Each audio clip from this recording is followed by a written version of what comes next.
A la de 3. 1, 2 y... Doom es por lejos el juego más porteado de toda la historia. Corre en cualquier sitio, hasta dentro de su juego. Es el juego dentro del juego y del juego. O sea, es así. Corre en prácticamente cualquier consola que haya salido al mercado, pero esa no es la parte interesante, porque los mejores ports de Doom son los ports que hizo la comunidad, desde correr Doom en tractores, a test de embarazo y a refrigeradores. Pero ¿por qué la gente tiene... ¿Por qué en tractores? ¿En tractores? ¿En tractores? A ver, lo del test de embarazo lo había visto, eso sí. Pero, ¿en tractores? Y en su día vimos un vídeo parecido de por qué Doom corría cualquier cosa, pero de otro canal. Y luego de Facu Peralta sí que hemos visto alguno. Así que por eso sonará. esta obsesión con hacer correr Doom en cualquier cosa? ¿Y por qué parece que es tan fácil hacerlo? Quédate en este video que te voy a contar la historia. La cosecha aburre. Y cosechas mientras juegas Doom, pero está compenetrada. Oye, eso molaría.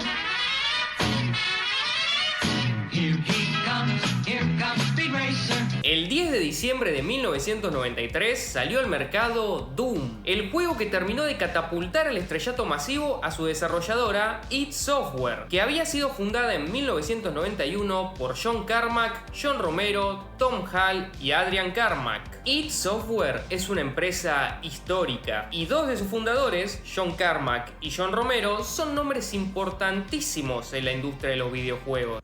Joder, qué jóvenes se les ve, ¿no? Romero y Carmack se conocieron trabajando en Softdisk, que era una revista de tecnología que de vez en cuando desarrollaba software para enviarla a sus suscriptores. Y en un momento, en Softdisk, quisieron empezar a también desarrollar juegos. Y básicamente le dijeron a John Romero, hacé todo vos. Así que Romero empezó a desarrollar pequeños juegos que le dieron un poco de reconocimiento. Y por esa época, en Softdisk, también había empezado a trabajar un chico llamado John Carmack. Y Carmack era fan del trabajo de Romero, así que quiso impresionarlo. ¿Vieron cómo gran parte de los videojuegos exitosos de los 80 y 90 son side-scrollers? Juegos donde el personaje siempre se mantiene en el centro de la pantalla y se desplaza a través del mundo. Bueno, resulta que hacer un side-scroller con movimientos fluidos en PC era básicamente imposible. Las PCs de finales de los 80 no tenían la potencia para correr este tipo de juegos.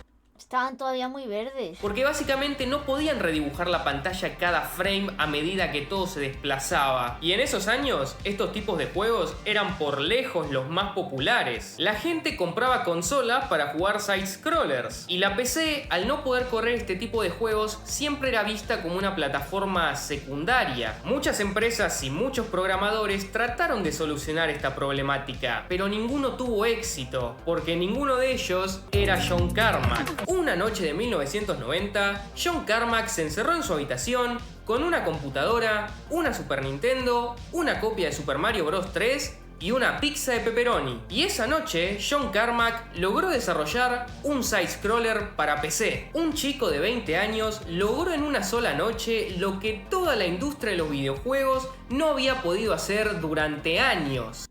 Joder, qué genio, ¿no?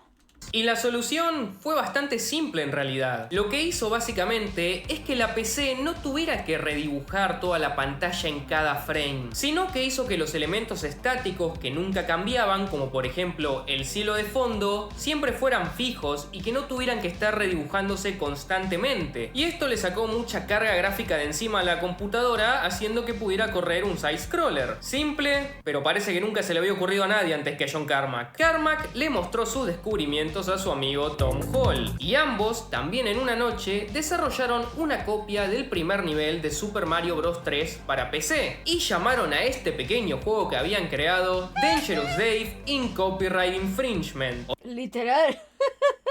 O sea, Dave el peligroso incumpliendo el copyright. Y lo estaban haciendo. Así que tomaron esta pequeña demo y la colocaron en el escritorio de John Romero. Y cuando Romero vio esto, quedó completamente fascinado. Los side-scrollers eran los que mantenían a las consolas como las plataformas de juego dominantes. Si alguien podría implementar la tecnología de este tipo de juegos en PC, podría cambiar toda la industria. Y John Carmack lo había logrado. Y así fue como nació la fructífera relación entre John Carmack y John Romero. Dato curioso es que la tecnología de Carmack era tan buena que decidió comenzar a portear todo Super Mario Bros. 3 para PC. Y cuando Carmack y Romero ya habían desarrollado algunos niveles, decidieron acercarse a Nintendo para ofrecerles lanzar el port. Y Joder, se ve muy bien, ¿eh? Nintendo básicamente dijo: ¿cómo que lanzar nuestros exclusivos en PC? ¿Ustedes están locos? Salgan de esta oficina o los demandamos. Y eso fue hace un cojón de años, mirad ahora. Irónico porque un par de años después, Nintendo prácticamente le pidió de rodillas a Carmack y Romero que lanzaran ports de sus juegos para sus consolas. ¡Puntas! ¡A la madre mía! ¿Quién lo diría, no?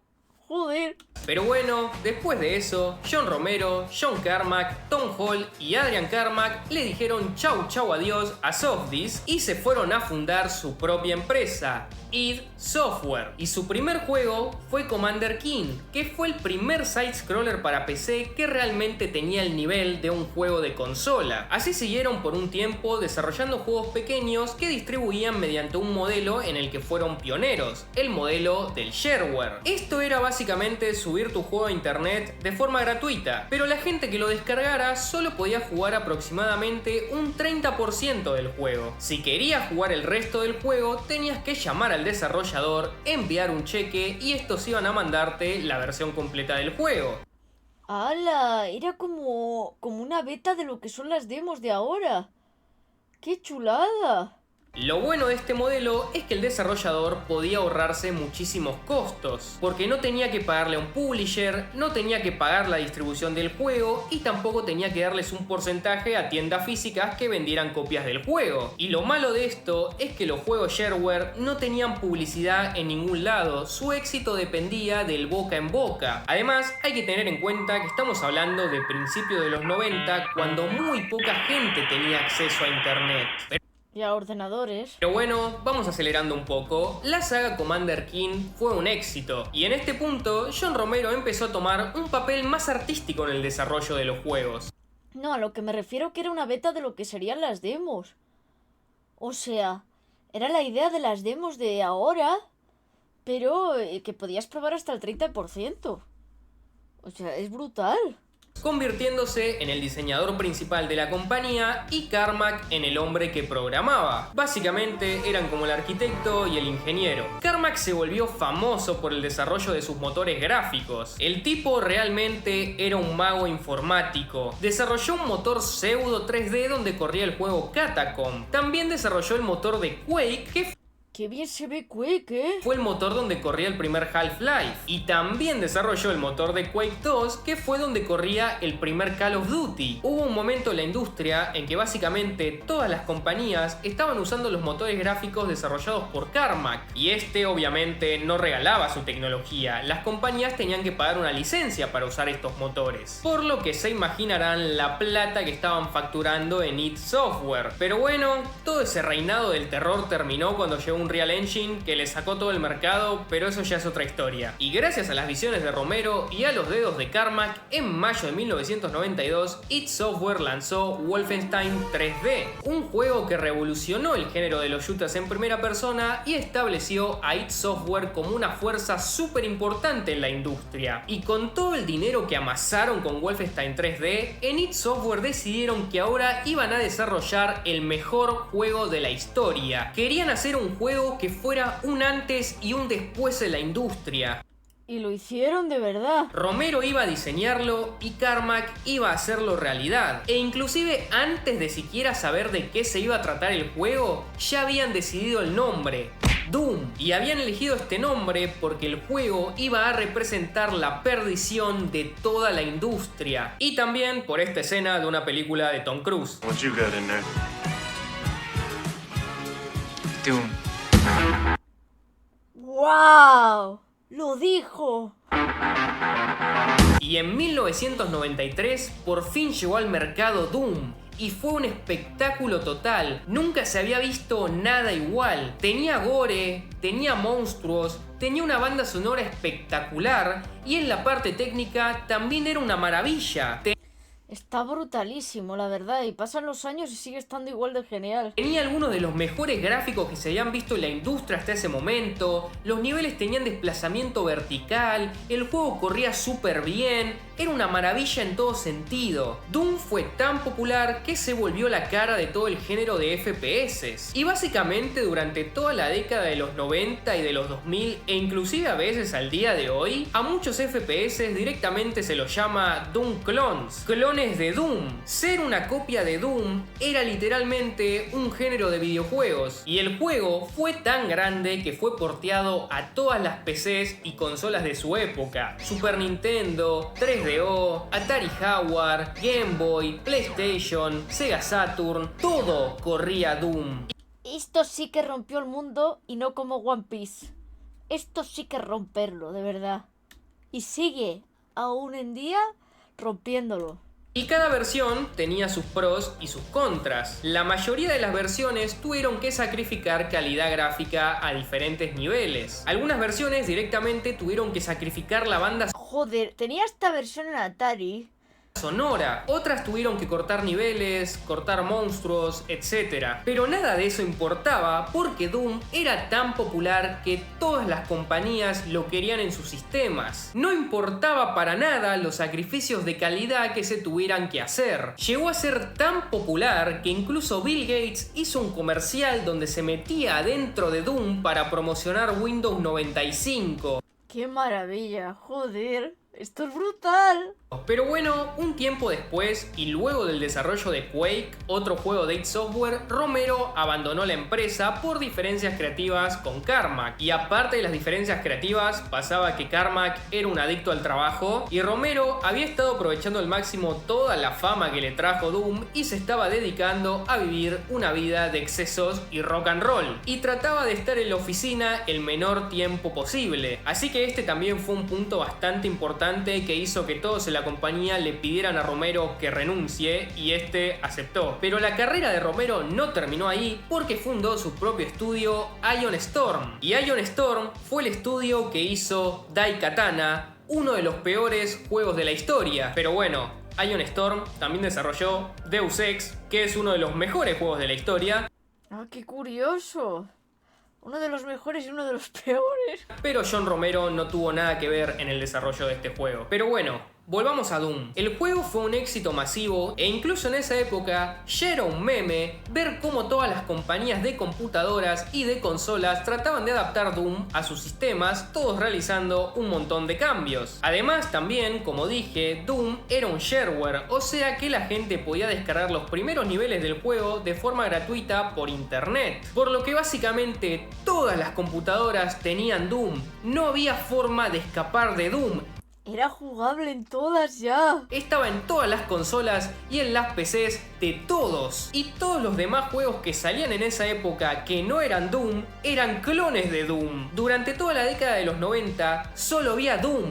No existía otra cosa. Y esto fue gestando la idea lentamente en la cabeza de la gente de que Doom está en todos lados y corre en cualquier cosa. Y esta idea alcanzó su pináculo en 1997 cuando John Carmack hizo algo que casi nunca se ve en la industria de los videojuegos. Y es que liberó y subió a internet el código fuente de Doom. ¡Wow! Fue su regalo a la humanidad. ¿Qué quiere decir esto para los que no estén tan metidos en el tema? Digamos que Doom es una Coca-Cola. Todos la consumimos, pero nadie realmente sabe cómo está hecha. O sea, dio el secreto. O al menos no las medidas exactas de cada ingrediente que la componen. Pero ahora digamos que Carmack era el creador de la Coca-Cola y un día, en un estado de locura, subió a internet una receta de cómo hacerla con todos los pasos, con todos los ingredientes y con todas las proporciones de dichos ingredientes. Qué flipada. Y esta receta sería básicamente el código fuente del juego. Y cada uno puede modificar el código como quiera. Pueden agregar cosas, pueden sacar cosas, cada uno lo adapta a sus necesidades. La mala noticia es que por cuestiones de copyright, Carmack solo pudo liberar el código fuente de Doom para Linux. No podía liberar la versión de MS2 y de Windows 95, que eran los sistemas operativos de Microsoft, que eran los que la mayoría de la gente alrededor del mundo usaba en sus computadoras. Así que lo primero que tuvo que hacer la comunidad fue tomar el código fuente de Linux y hacerlo correr en MS2. Y lograron crear un port rápidamente. Y ahora que el código de Doom había sido porteado a los sistemas de Microsoft, que eran los que usaban la gran mayoría del mundo, por ende todos podían empezar a toquetear este código, fue cuando realmente empezaron a aparecer los millones de ports de Doom. Y además el juego estaba escrito en el código C, que es un código súper común y bastante antiguo, y básicamente todos los dispositivos pueden correr de fábrica ¡Qué flipada! código C. No hay que realizarle grandes modificaciones al código para que diferentes sistemas lo corran, no hay que adaptarlo individualmente a cada uno. Y todo esto fue lo que hizo nacer el meme de hagamos correr Doom en cualquier cosa. Y cuando digo cualquier cosa, lo digo en serio. Tenemos los ports normales de Doom, que son las versiones para esas consolas que no tuvieron un lanzamiento del juego de forma oficial, como la PSP, la Switch, la Vita, la 3DS, la Xbox, etc. Pero esa no es la parte divertida. Lo mejor de Doom es cuando corren algo que no tiene absolutamente nada que ver con videojuegos. Y esto llegó al punto en que es algo común ver cualquier aparato tecnológico, no importa el tipo, y preguntar, ¿puede correr Doom? Todos corren Doom. Y muchísimas veces la respuesta es sí. Sí. Puede correr Doom. Así que vamos a ver algunos de los ports más raros del juego. Y no vamos a entrar en detalle de cómo se desarrollaron cada uno de estos ports, porque estaríamos acá para siempre. Simplemente vamos a limitarnos a apreciar los productos terminados. Para empezar, sí, podemos correr Doom en calculadoras, obviamente, y también podemos correr Doom en calculadoras que están siendo alimentadas por papas. ¿Qué dices? ¿Puede Doom correr en una máquina de correr? Obvio, sí. ¿Puede Doom correr en un iPod? Obvio, mi rey. ¿En una cámara digital? También. Obvio. También podemos correr Doom en una máquina virtual dentro de Minecraft. En Minecraft, toma. Podemos correr Doom en un test de embarazo. Podemos correr Doom en un tractor. Doom corre en teléfonos de oficina, Wow. en máquinas de karaoke, en relojes. Doom corre en la NES. En la Corre NES. en cajeros automáticos. El juego corre en Twitter, En Twitter. donde la gente da comandos mediante tweets. What the fuck? Corre en termostatos, corre en la barra táctil de una MacBook. Doom corre en impresoras, corre en GPS, corre adentro de un piano. Y una quebradura en la Matrix llevó a que podamos correr Doom adentro de Doom. ¡Sí! Doom dentro de Doom y dentro de Doom Doom. Todo corre Doom y Doom corre en todo. Y con la voluntad suficiente, seguro hasta vos mismo puedas correr Doom. ¡Woo! Y esa fue la historia de Doom y de por qué el juego corre en cualquier cosa. ¿Cuál es la moraleja de este video? Y que en la vida solo hay dos verdades absolutas, la Rule 34 y que Doom corre en todo. Exacto. Pueden ir a seguirme a Instagram, también pueden ir a ver mi Patreon si tienen ganas, links en la descripción. Les mando un beso a todos, nos vemos, chao. Y llegó la hora del saludo semanal a los Patreons. Pues muchas gracias a Facu Peralta porque Doom corre en literalmente cualquier cosa. Os lo dejo en el chat por si queréis darle me gusta y comentarle. ¿Vale? Ahí está. Y muchas gracias, Elisos, por haberlo visto conmigo. Espero que os gustara mucho.